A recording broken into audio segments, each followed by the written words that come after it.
lady wants to know the reason why.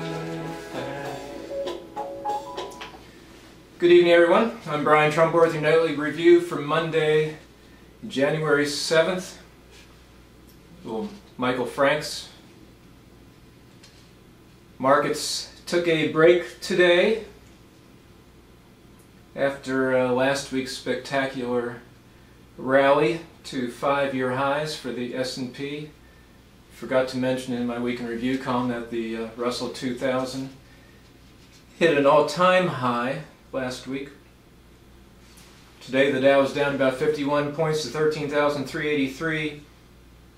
S&P 500 was down about 0.3%. NASDAQ lost only 3 points to 3,098. London and Frankfurt were down about 0.5%.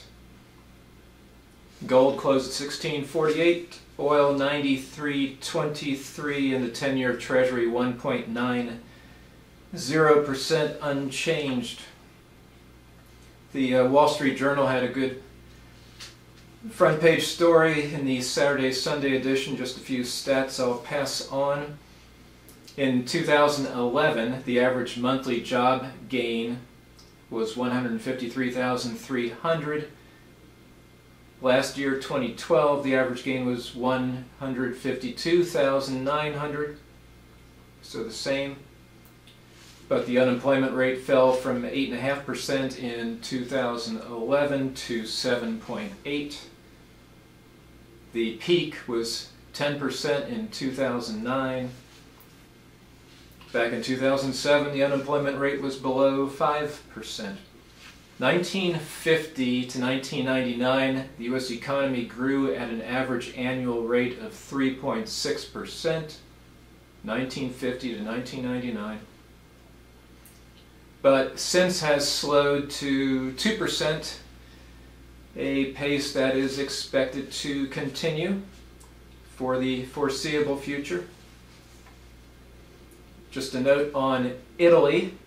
Silvio Berlusconi agreed to an electoral pact with the right-wing Northern League, making it even harder for an outright winner to emerge in the Italian elections February 24th and 25th. But Berlusconi said he would not be prime minister should they win, but they're not going to. The latest poll shows the center-left Democrats and their allies with 42%. Berlusconi's alliance has about 28%. Mario Monti's new centrist coalition, 15%. And the comedian activist Beppe Grillo has 15%.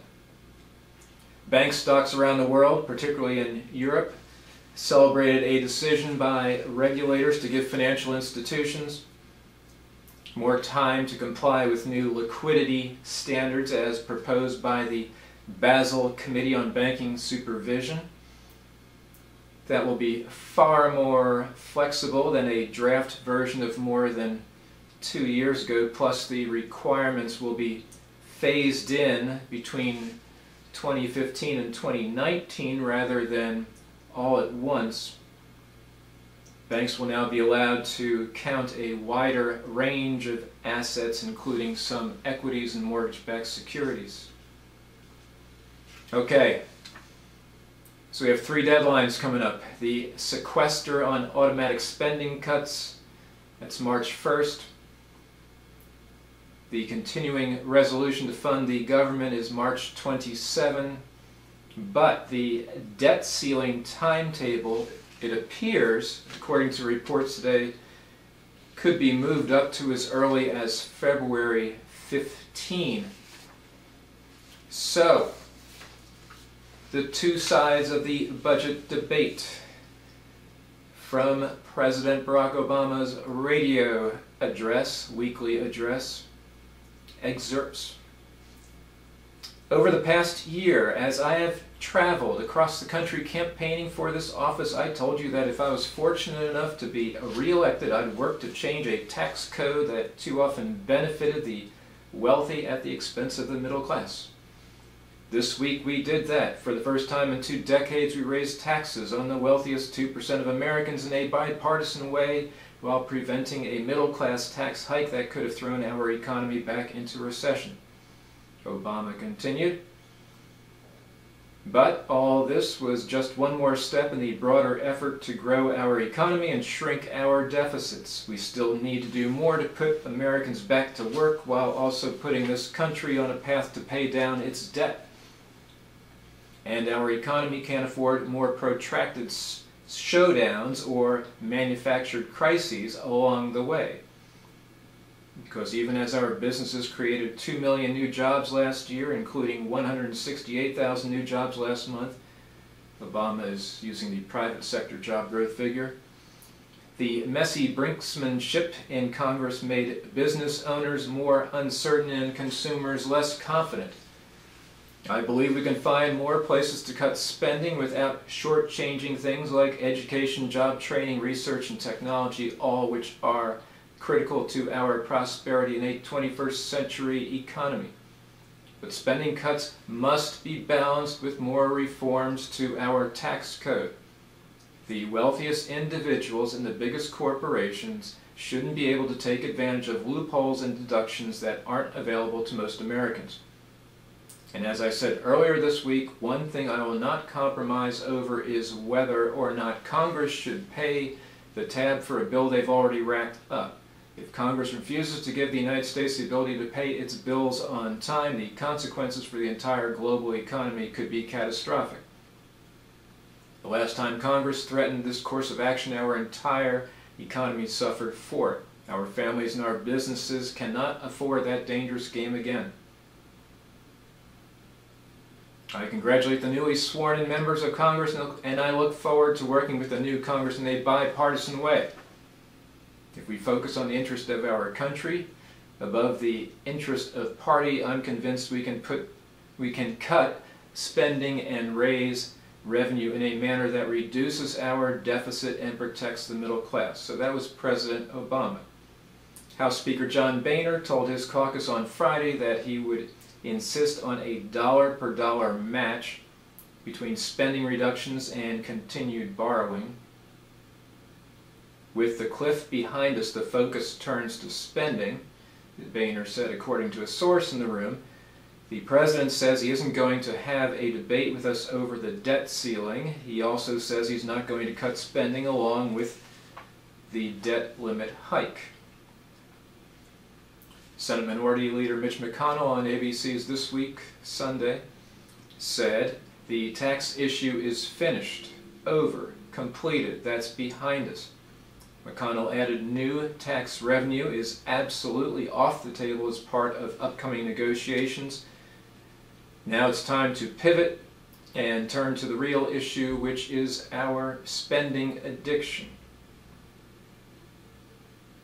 Boehner, in an interview with the Wall Street Journal's Stephen Moore on Monday, said he wasn't stunned a number of weeks ago when said he was stunned a number of weeks ago when President Obama said to him, quote, "We don't have a spending problem." The president's insistence that Washington doesn't have a spending problem, Mr. Boehner says, is predicated on the belief that massive federal deficits stem from what Mr. Obama called a health care problem. Mr. Boehner says that after he recovered from his astonishment, they blame all of the fiscal woes on our healthcare system. He replied, "Clearly we have a healthcare problem which is about to get worse with Obamacare. But, Mr. President, we have a very serious spending problem." He repeated this message so often, Boehner says, that toward the end of the negotiations the president became irritated and said, "I'm getting tired of hearing you say that." Why has the president been such an immovable force when it comes to cutting spending? 2 reasons, Mr. Boehner says. He's so ideological himself and he's unwilling to take on the left wing of his own party. That reluctance explains why Mr. Obama originally agreed with the Boehner proposal to raise the retirement age for Medicare, the speaker says, but then pulled back. He admitted in meetings that he couldn't sell things to his own members, but he didn't even want to try. Mr. Boehner is frustrated that Republicans were portrayed by the press as dogmatic and unyielding in these talks. I'm the guy who put revenues on the table the day after the election, he says, and I'm the guy who put the income threshold at $1 million. Then we agreed to let the rates go up on dividends, capital gains, as a way of trying to move them into a deal. But we could never get him to step up. Negotiations with the White House ended in stalemate when it became painfully obvious that the president won't cut spending. Continuing with Stephen Moore's piece, where does the fiscal debate go from here? The speaker is adamant on 2 points. First, Republicans won't be agreeing to any more tax increases during the next 2 years. The tax issue is resolved, he says, and it will be discussed only in the context of a broader debate about tax reform, specifically lower rates. He dismisses the president's declaration that any future budget cuts will have to be balanced with more tax hikes. Second, Mr. Boehner says he won't engage in any more closed-door budget negotiations with the White House, which are futile. He adds, "Sure, I will meet with the president if he wants to, but House Republicans will from now on proceed with establishing a budget for the year following what is known as regular order, and they will insist that Harry Reid and Senate Democrats pass a budget," something they haven't done in nearly 4 years before proceeding.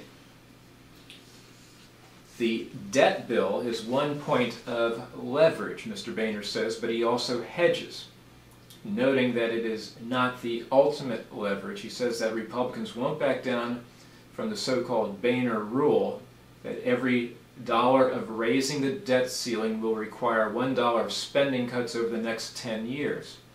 Rather than forcing a deal, the insistence may result in a series of monthly debt ceiling increases. Turning to Venezuela. Details on the condition of President Hugo Chavez are still sketchy. This, as Thursday, is Inauguration Day, which creates all manner of uncertainty. Chavez and his cronies have ruled for 13 years, and Hugo was to begin another 6-year term on January 10th after convincing the people his health was fine back in October. So authorities are saying that assuming Chavez doesn't rise up from his deathbed and take the oath, that it can be delayed. But should he die, the Constitution says a new election must be held within 30 days. Opposition leader Enrique Capriles, who lost in October, could defeat Chavez' hand-picked successor, Vice President Nicolas Maduro. Maduro is also Cuba's favored candidate, so Chavez's inner circle could try to just cancel the vote after canceling the inauguration, which would lead to social upheaval. National Assembly President Cabello was re-elected himself over the weekend, and he and Maduro are trying to present a united front. Cabello would be the interim president while a new election was called, assuming Chavez was completely incapacitated, as in dead. And you have a Supreme Court type who says Chavez could be granted 2 oath-taking postponements for a total of 180 days, so this is just going to be a freaking mess. Meanwhile, the economy is a total basket case in Venezuela, with the budget deficit equaling 20% of GDP. Syrian President Bashar al-Assad gave his first big speech since June. Yesterday at the Damascus Opera House before adoring supporters, he called for national mobilization in a war to defend the nation, describing rebels fighting him as terrorists and foreign agents with whom it was impossible to negotiate. His new initiative, including a reconciliation conference that would exclude those who have betrayed Syria, contained no concessions and appeared to recycle proposals that opponents have rejected since the uprising began nearly 2 years ago. British Foreign Secretary William Hague said empty promises of reform fool no one. Death, violence, and oppression engulfing Syria are of his own making. Assad said, "We are now in a state of war in every sense of the word. This war targets Syria using a handful of Syrians and many foreigners. Thus, this is a war to defend the nation." Saying that suffering is overwhelming the land, he added, "The nation is for all, and we all must protect it." Meanwhile, Russia is assembling its largest force in the Eastern Mediterranean in 40 years. 5 landing ships carrying hundreds of Marines and military vehicles are aimed at deterring Western intervention. They are converging on the Syrian port of Tartus, where Russia has maintained a military base since 1971. This is the heartland of Assad's Alawite sect. It is the winter hub of the Black Sea Fleet. Some observers believe the Marines may be ready to set up a sterile zone around the port to protect its facilities and rescue some of the 30,000 Russian nationals believed to still be in Syria. One Israeli told the Sunday Times of London, "If necessary, I can envisage a Russian ground force stepping in to defend the Alawite corridor stretched between the Lebanese border in the south and the Turkish border in the north." Well, that's all for tonight. I'll be back with you tomorrow, Tuesday. Looks like the NHL strike is over. Plays starting around January 19th. Of course, we have Notre Dame, Alabama tonight. Duke is still #1 in the AP men's basketball poll, and for more stuff, go to stocksnews.com. Take care. That is just like gold.